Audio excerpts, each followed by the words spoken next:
Watching a film with friends, missing VHS videotape repeating.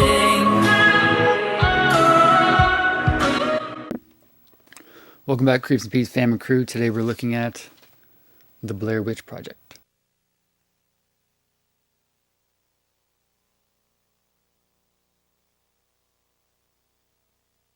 Scary as hell, according to Peter Travers of Rolling Stone. This is an artisan home entertainment release. In October of 1994, 3 student filmmakers disappeared in the woods near Burkittsville, Maryland while shooting a documentary. A year later, their footage was found. Huge movie, absolutely huge movie back in 1999.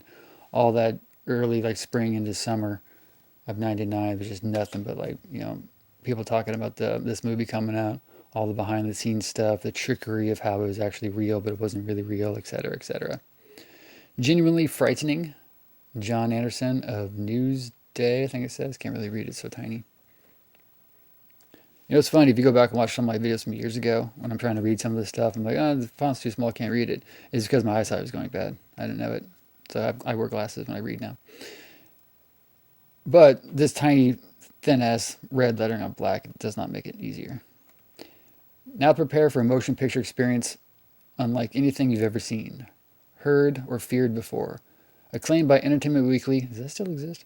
As one of the creepiest films since The Exorcist, The Blair Witch Project follows a trio of filmmakers on what should have been a simple walk in the woods, but quickly becomes an excursion into heart-stopping terror. I like to say terror. As the 3 become inexplicably but undeniably lost, morale deteriorates, hunger sets in, accusations fly.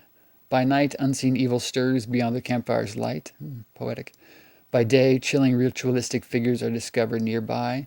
As the end of their journey approaches, they realize that what they're filming now is not a legend, but their own descent into unimaginable horror. Written, directed, and edited by Daniel Myrick and Eduardo Sanchez. Both have gone on to do some interesting work.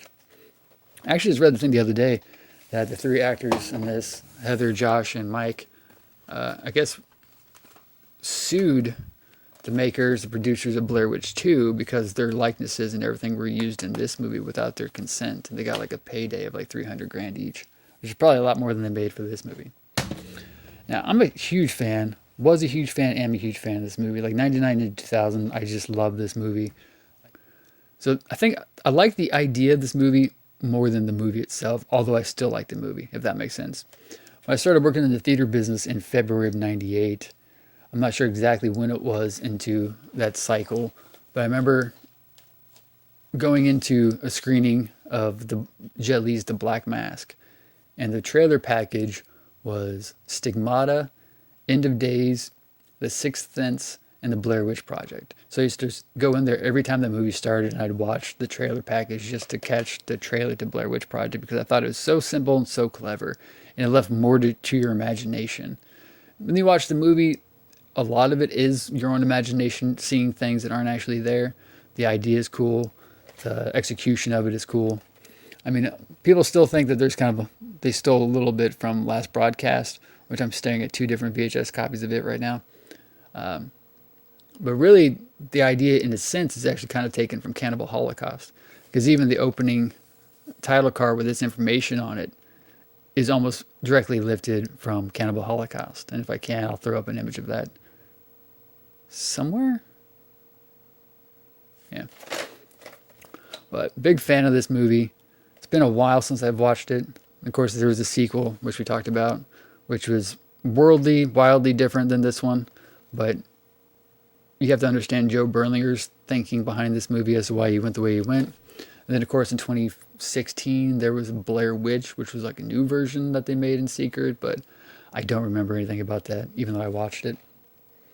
But great movie. It made it for $150,000, went on to make, hundreds of millions.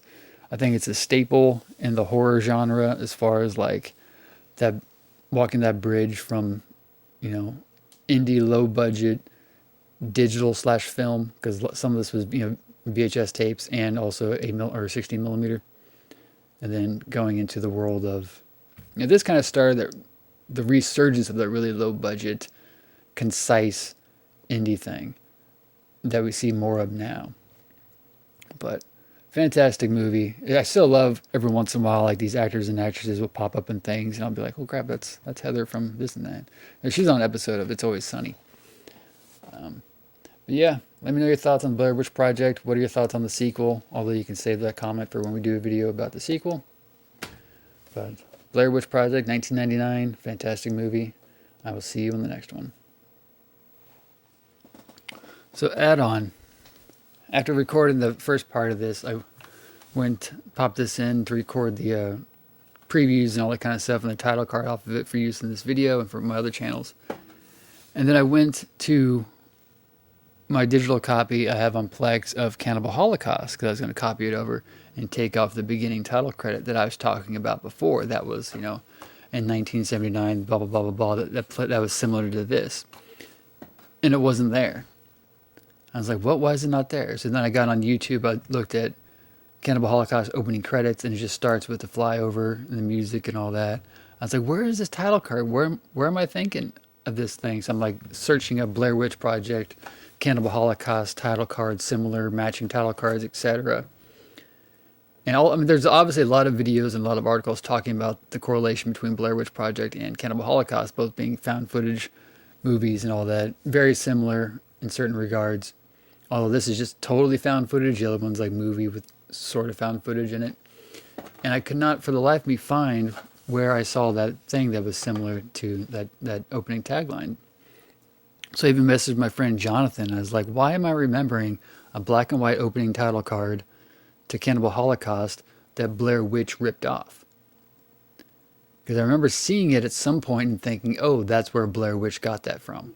Because it says like in 1979, 4 documentary filmmakers disappeared in the woods making a documentary about cannibals.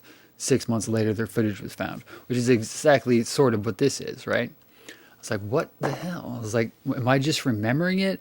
Or maybe it was like a little tag on at the beginning of a DVD issue. And so it's playing through my mind, like, I don't know where I had it. And he's like, I don't know, maybe it was a trailer. So I dig into my digital archive of trailers because I've ripped every DVD, every Blu-ray, all this content. I have all these digital files of trailers and stuff sourced from different places. And I had 3 different Cannibal Holocaust ones. And one of them was just a normal, regular trailer. And the one starts exactly like this. We really screwed ourselves this time. Trying to stay there for the last shot. I don't even know where we are now. But I know they followed us and we lost everything trying to escape. We're screwed. We're trapped. Which matches this.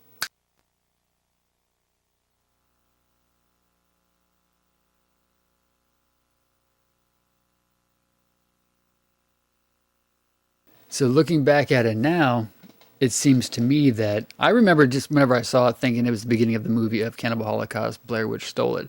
So now I'm thinking that the late 90s, early 2000s-ish DVD release of Cannibal Holocaust recut this trailer that had that title card to actually play off of Blair Witch. And so they were homaging or ripping off Blair Witch kind of as maybe as an inside joke because Blair Witch was pretty much kind of ripping off Cannibal Holocaust. So luckily I'm a digital hoarder, as my friend Jonathan says, and I just happen to have that trailer still, which is where, again, that title card came from. Because I was thinking it was some sort of weird Mandela effect. Like, Sinbad as a genie in a movie called Shazam. But I knew I'd seen it somewhere, but it's just been forever. But it wasn't it's not at the beginning of the movie. It was just some DVD trailer, recut trailer used probably around the time to promote the DVD or something like that. But I'm just glad I'm not crazy. So my guess is it was Cannibal Holocaust playing off of Blair Witch because Blair Witch has always been equated to being close to Cannibal Holocaust. Snip, snap.